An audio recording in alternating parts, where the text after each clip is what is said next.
დღეს შევეხოთ შვილის აყვანის თემას. რამდენად ჩანს ნატალურ რუკაში, ზოგადად შვილის აყვანა. საერთოდ ეს არის, როგორც ვთქვა, არ არის აუცილებლობა. შვილის აყვანა, უბრალოდ ასტროლოგიაში ესე ითვლება, რომ როდესაც იქ არის მაჩვენებელი არის მაჩვენებელი ესე ვთქვა დაორსულები და არის იგივენაირად მაჩვენებელი რამდენად ადამიანს ეყოლება შვილი. ანუ შვილში ითვლება ზოგადად ნებისმიერი სახის შვილი, არ არის აუცილებელი იყოს სისხლით. ნათესაობა ესე ვთქვა, აყვანილი შვილიც იგივენაირად განიხილება როგორც შვილი, ანუ იგივე სახლი არის, არცაც სხვაგან არ ვეძებთ. თვითონ მოტივები თუ რატომ უნდა ადამიანს შვილის აყვანა, რატომ სჭირდება, არის ყოველთვის განსხვავებული, დამოკიდებულია ასპექტებზე, დამოკიდებულია რუკაზე ზოგადად.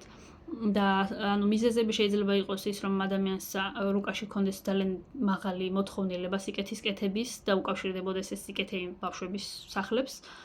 შემდეგი შეიძლება იყოს კარმული დანაშაულის გრძნობა ან რაღაც კონკრეტული კარმული გავლენა, რომელიც იგივენაირად ბავშვების თემას ეხება. მესამე ვარიანტი არის მარტოსული ადამიანი. თუ ადამიანი თვითონ მარტოსული არის, ესე ვთქვათ, თვითონ მისთვისაც უკეთესია და უფრო მეტად გაუგებს ადამიანს, ისევ ესეთი რეკომენდაცია არის, ეს არ არის აუცილებლობა. უბრალოდ ისეთი თემაა, როდესაც აი სტანდარტული მაჩვენებელი, როდესაც ამბობენ ხოლმე, ყველაზე მარტივი მაჩვენებელია, ეს არ არის აუცილებლად არის საჭირო აყვანა შვილის, მაგრამ როდესაც უმაღლესი პლანეტები არიან ბავშვების სახლებში და მით უმეტეს მეხუთე სახლში, ხშირ შემთხვევაში ამბობენ ხოლმე, რომ რეკომენდირებულია შვილის აყვანა და ეს არის ერთ-ერთი, ესე ვთქვათ, განვითარების ერთ-ერთი გზა მეხუთე სახლის, რადგან აქ არის უმაღლესი პლანეტები თუ დგანან, შესაბამისად ამ ადამიანს სჭირდება ფსიქოლოგიური აღქმა, ფსიქოლოგიურად უნდა ჩაწვდეს აი ამ მეხუთე სახლს, რადგან ეს პლანეტები, უმაღლესი პლანეტები ფსიქოლოგიურად ზემოქმედებენ.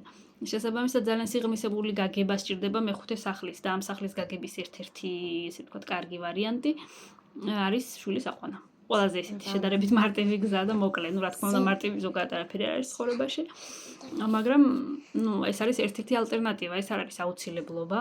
განიხილავენ, რომ მე უნდა ავიყვანო შვილი, ესე არ არის, ეს არის ალტერნატივა ერთ-ერთი, რომ ამ ადამიანს შეუძლია შვილის აყვანა, შეიძლება ჰქონდეს შვილის აყვანის სურვილი და ვერ ხვდებოდეს საიდან მოდის და აი აქედან მოდის, როდესაც არის კონკრეტული, ესე ვთქვათ, მაჩვენებლები რუკაში და არის კონკრეტული მიზეზი თუ რატომ შეიძლება უნდოდეს.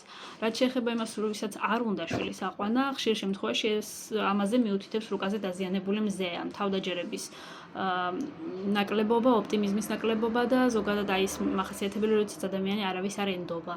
ხშირ შემთხვევაში კონკრეტული ასპექტები მზის და ზოგადად მზის დაზიანება ხშირად მაჩვენებელია იმის, რომ ადამიანს არ უნდა შვილის აყვანა, როდესაც კატეგორიულად წინააღმდეგები არიან.